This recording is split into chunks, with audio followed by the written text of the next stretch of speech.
नमस्कार. मी आरती गुप्ते. अभिवाचन आरतीचं ह्या माझ्या चॅनेलवर तुमच्या सर्वांचं खूप खूप स्वागत. आजच दिलीप पाध्ये ह्यांनी कालच्या टीव्हीवर आलेल्या बातम्यांविषयी एक लेख लिहिलेला आहे आणि तो लेख मला खूपच अंतर्मुख करणारा वाटला आणि म्हणून मला तो तुमच्याशी शेअर करावासा वाटला. तर आपण ऐकूया. लेखक आहेत दिलीप पाध्ये आणि त्यांनी कालच्या टीव्हीवरच्या बातम्या पाहून जो लेख लिहिला तो मी इथे सादर करत आहे. ऐकूया तर. काल टीव्हीवर 2 बातम्या पाहिल्या आणि त्या पाहताना एक भाविक म्हणून मन खूप अंतर्मुख झालं. एकीकडे अफाट उत्पन्न असलेल्या शिर्डी संस्थानांनी गॅस टंचाईचं कारण देत भक्तांना मिळणाऱ्या लाडू प्रसादात कपात केल्याची बातमी दिसली.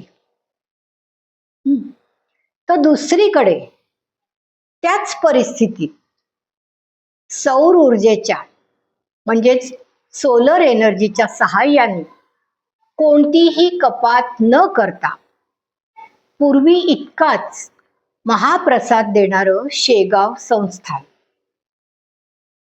किती विरोधाभास आहे पहा तुम्हीच.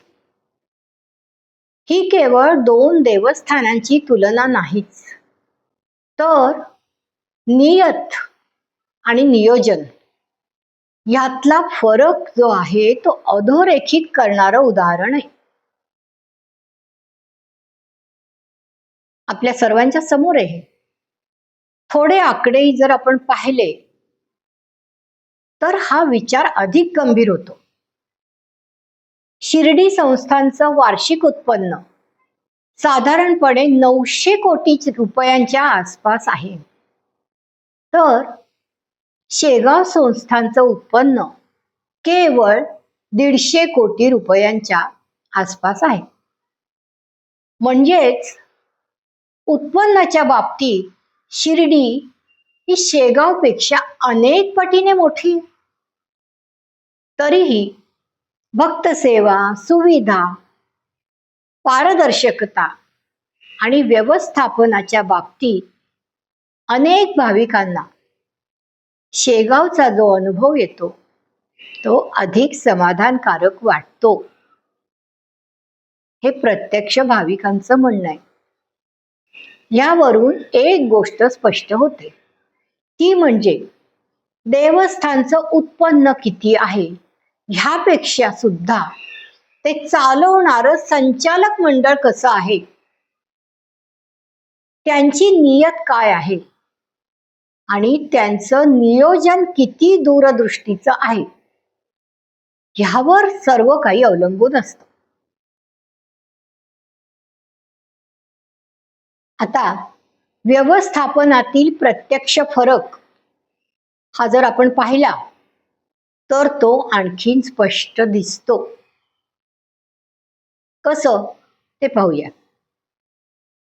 तर शेगावचं अत्याधुनिक पार्किंग पाहिलं की कोणी देखील एकदम आश्चर्यचकितच होईल. मुंबई, दिल्ली सारख्या महानगरात सुद्धा क्वचितच दिसेल अशी व्यवस्था तिथे आहे.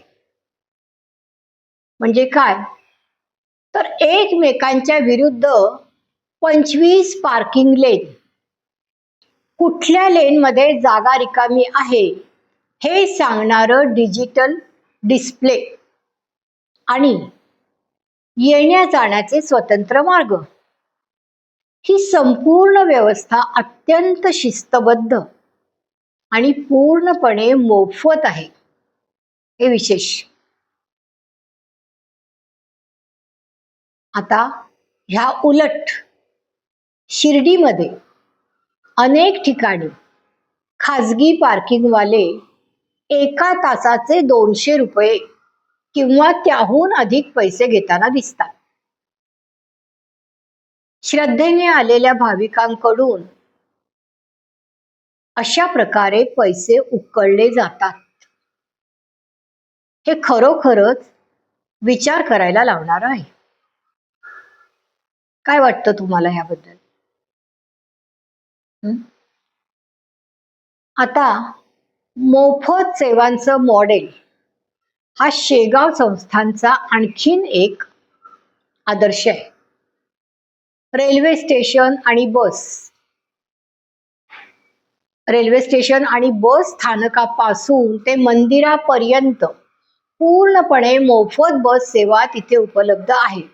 त्यामुळे वृद्ध, महिला आणि दूरवरून आलेले भाविक कोणत्याही त्रासाशिवाय मंदिरात पोहोचू शकतात. किती चांगली गोष्ट आहे.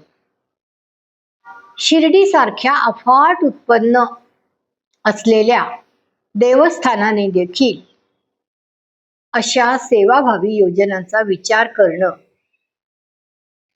असं हे अपेक्षित आहे.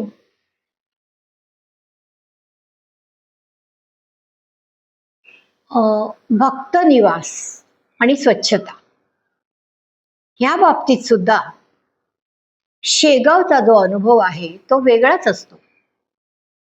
तिथे गेल्यावर तिथे जाणवणारी स्वच्छता ही अनेकांना अगदी युरोपियन दर्जाची वाटते. अत्यल्प दरात मिळणाऱ्या स्वच्छ खोल्या, शिस्तबद्ध व्यवस्था आणि कर्मचाऱ्यांची नम्रता ही अगदी पंचतारांकित हॉटेललाही लाजवेल अशी असते. ही लक्षात घेण्यासारखी बाब आहे. ह्या उलट शिर्डीत अनेक वेळा सामान्य भक्तांना निवास मिळवताना अनेक अडचणी येतात.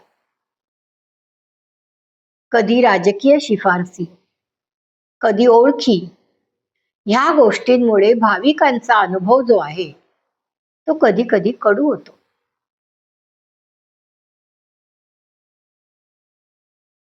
सामाजिक शिस्त ही शेगावची आणखी एक मोठी ताकद आहे. मंदिराच्या परिसरात भिकाऱ्यांची गर्दी अजिबात दिसत नाही. कोणीही भक्तांकडे हट्टाने दान मागतच नाही. भाविकांनी दिलेला प्रत्येक पैसा हा अत्यंत पारदर्शक पद्धतीने समाजकार्यासाठी वापरला जातो.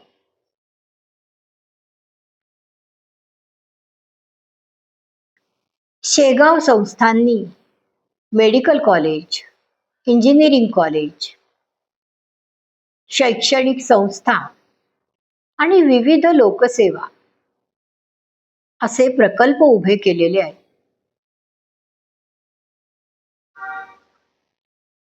म्हणजेच भक्तांनी जे पैसे दिलेले असतात त्यांनी दिलेल्या पैशांचा उपयोग हा केवळ मंदिरापुरता न राहता समाजाच्या उन्नतीसाठी देखील होताना दिसतो. ही वास्तविकता आहे. देवस्थानचं संचालन करणाऱ्या मंडळांनी हे लक्षात घ्यायला हवं की भक्त सेवा हीच खरी ईश्वर सेवा होय. भक्त सेवा म्हणजेच खरी ईश्वर सेवा आहे. जेव्हा संचालक मंडळ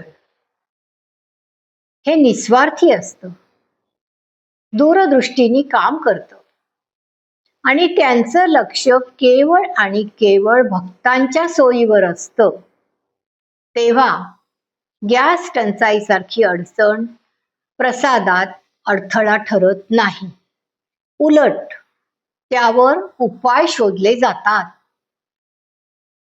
जसे शेगावने सौर ऊर्जेचा वापर करून केलं आणि दाखवून दिलं.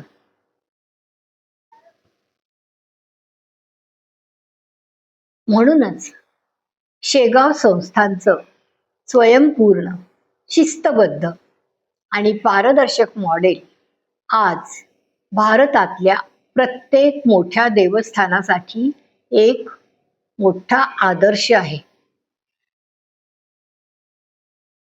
देवस्थानचं वैभव हे त्याच्या सोन्या चांदीत नसतं, तर भक्तांना दिलेल्या सन्मानात, भक्तांना दिलेल्या सोयींमध्ये आणि व्यवस्थेच्या प्रामाणिकपणात असतं. मला वाटतं सर्वांनाच हे पटेल. भारतातील सर्व मंदिर व्यवस्थापन समित्यांनी हा शेगाव संस्थानचा हा जो आदर्श आहे तो अगदी मनापासून स्वीकारावा. कारण शेवटी मंदिर म्हणजे काय हो, मंदिर हे केवळ देवाचं घर नसतं, तर ते भक्तांच्या विश्वासाचं केंद्र असतं. भक्तांना मनापासून त्याबद्दल विश्वास वाटला पाहिजे. धन्यवाद. आपण सर्वांनी हे ऐकून घेतलं. हा व्हिडिओ जरूर पुढे पाठवा आणि तो शेवटपर्यंत, म्हणजे जे ह्याच्यामध्ये अनुभवी लोक आहेत त्या सर्वांपर्यंत पोचू देत. धन्यवाद. लेखक आहेत दिलीप पाध्ये आणि सादरकर्ती आरती गुप्ते.